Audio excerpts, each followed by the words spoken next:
Hello students, welcome Prakash Paranjpe classes. This is a video related with the relation and first function part 1, equivalence relation part A.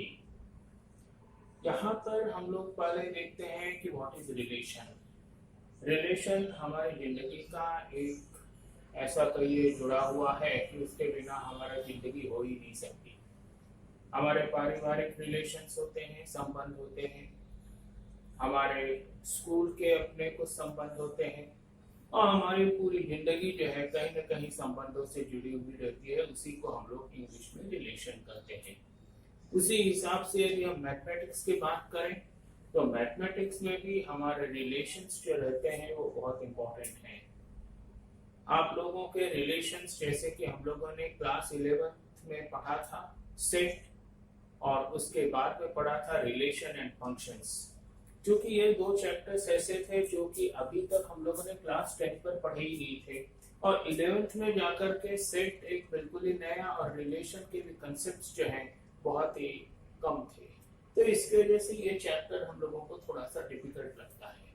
तो उसी को हम लोग कहते हैं कि ऐसे रिलेशंस मतलब क्या. पहले तो सेट के हिसाब से देखते हैं कि यदि मान लीजिए कोई भी रिलेशन है ही नहीं, मतलब एम्प्टी रिलेशन है, तो उसको मैथमेटिक्स के लैंग्वेज में बोला जाता है empty relation that is represented by pi is a subset of A cross ए. ये ए क्रॉस ए हम लोगों ने देखा था रिलेशन एंड फंक्शन में कार्टेशियन प्रोडक्ट में. दूसरा ऐसा रिलेशन रहता है जिसको कि हम लोग यूनिवर्सल रिलेशन कहते हैं. यूनिवर्सल रिलेशन मतलब क्या.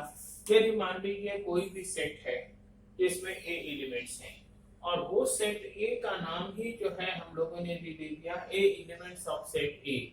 All the elements of set A R related with itself. मतलब हर रिलेशन सेट का जो है कहीं ना कहीं आपके रिलेटेड रहता है, तो उसको बोला जाता है यूनिवर्सल रिलेशन. और ये एम्प्टी रिलेशन और यूनिवर्सल रिलेशन मिलकर के एक नया टाइप का रिलेशन बनाते हैं जिसको कि हम लोग कहते हैं ट्राइवल रिलेशंस. ये तो रिलेशंस की ऐसी डेफिनेशंस हैं जो कि हम लोगों ने क्लास 11th में पढ़ी थी, जो कि सेट से रिलेटेड थी. एम्प्टी सेट है, ऑल सेट्स हैं, वो सब जो है all elements of the set हैं, उससे रिलेटेड थी.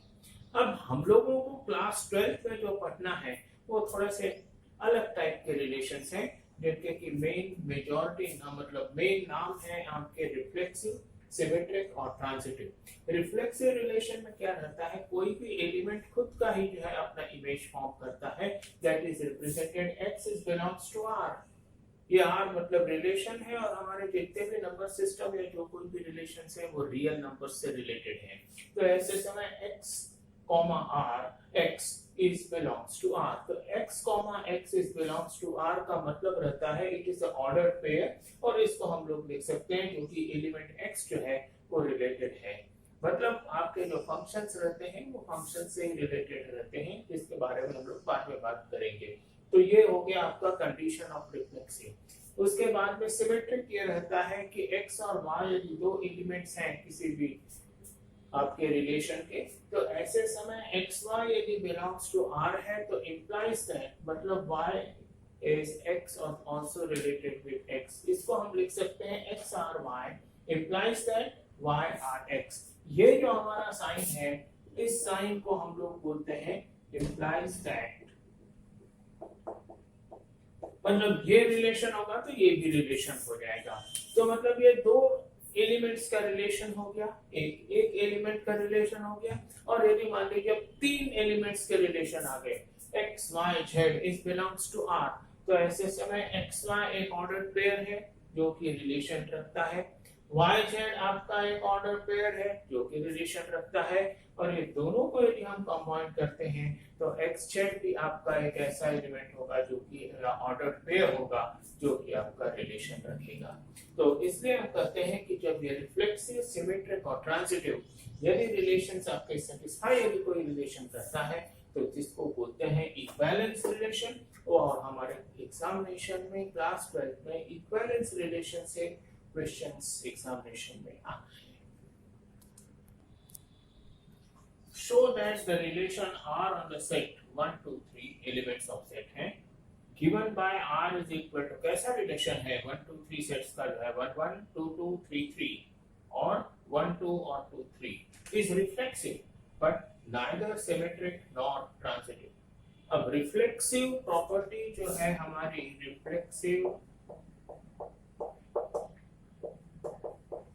जो आपके प्रॉपर्टी है वो है आपके एक्स आर एक्स, जैसे कि मैंने आपको बताया है, मतलब ऐसे ऑर्डर पेयर्स जिनमें कि आपके एलिमेंट सेम है 1 1 2 2 3 3, तो ये जो है आपके रिफ्लेक्सिव तो होंगे। सिमेट्रिक नहीं हो सकते, क्यों नहीं हो सकते? क्योंकि यदि 1 2 है तो ऐसे समय 2 1 भी होना चाहिए, 2 1 नहीं है, उसी हिसाब से यदि 2 3 है तो 3 2 होना चाहिए, that is also not there, तो इसलिए केवल आपका रिफ्लेक्सिव होगा और इसीलिए हम ये कह सकते हैं कि neither symmetric nor transitive. This type of simple problems are related with equivalence relation. Okay, in the next term we solve some other problems of equivalence relation.